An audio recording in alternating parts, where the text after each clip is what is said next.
there are three revelations of Jesus that I have found to be most helpful. Beyond the revelation of Jesus, which is at the beginning of the book of Revelation, which interestingly is not called the revelation of the end times, is called the revelation of Jesus Christ.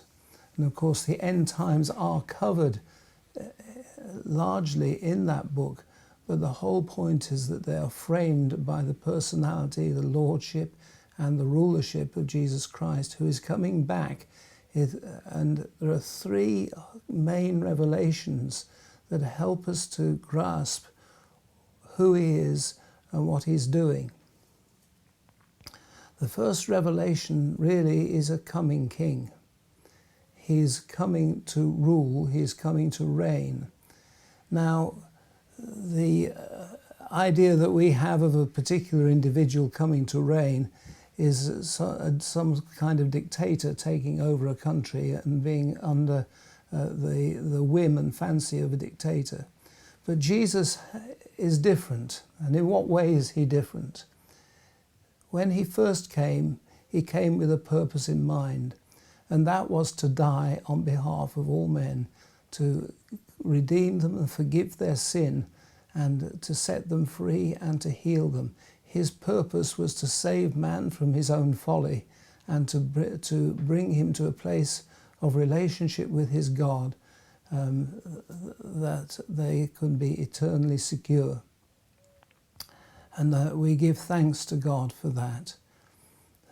But he's coming as a king, and so often I think of that little song that I sang even as a child, "The King of Love, my shepherd is." And the point of Jesus, that he's a king of love, and he understands and has tasted death for all men, and that is what has qualified him to be the king who rules over the earth. There are many aspects to that need to be drawn out and taught out so that people understand the nature of that rule and the way Jesus is going to go about that process. The second thing, revelation that is important, is of him as a bridegroom. He's coming back for his bride. Now, the bride is the church in its largest dimension. I'm not talking about a church, I'm not talking about a particular denomination. He's coming back for all his people, whatever name they happen to have attached to them. He's coming back for all his people, whom he sees as his bride.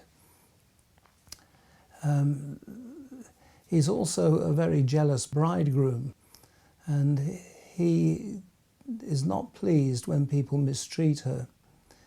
This brings in the question of the place of the Jews in this, and the Jews have seen themselves historically as God's bride. Also, other aspects is that God is seen as the bridegroom and creation as the gift to the bride. Now, but the whole question of Israel and the church can be summed up is that God is bringing them together through the power of the cross, that they might be reconciled and be one people, so that the Jewish nation will come to understand that Jesus Christ is their Messiah. Perhaps the most difficult revelation to grasp and understand is Jesus as the just judge, that he is actually coming to judge the earth and to judge between those who are perpetrating good and those who are perpetrating evil. There comes a day when God's patience does finally run out, and his purpose is to eliminate evil from this planet and restore it to the way he intended, and even beyond that, into there being a new heavens and a new earth. But seeing Jesus as the just judge,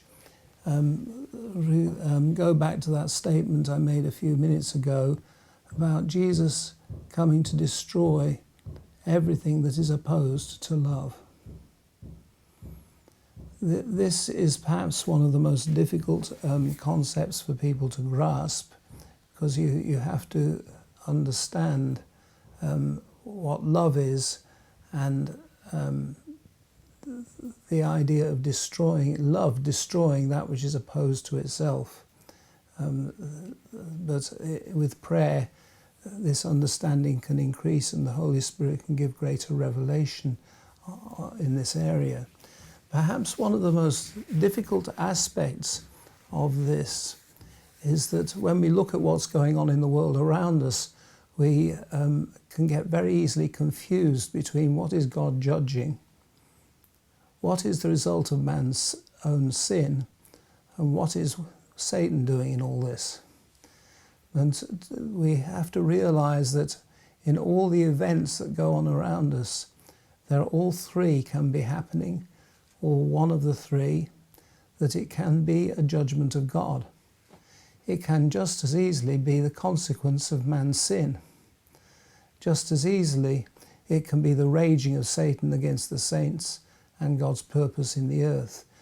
Satan's purpose is to kill, steal, and destroy. So whenever God's judgment is aroused, Satan very easily comes into play. And so in observing events and things around us, we must be careful about not making about quick assessments of what is actually going on, and just say that so-and-so is being judged by God, but without taking account of the fact that maybe Satan has a hand in this as well, and that he's out to destroy them. So that's just the beginning of understanding in this area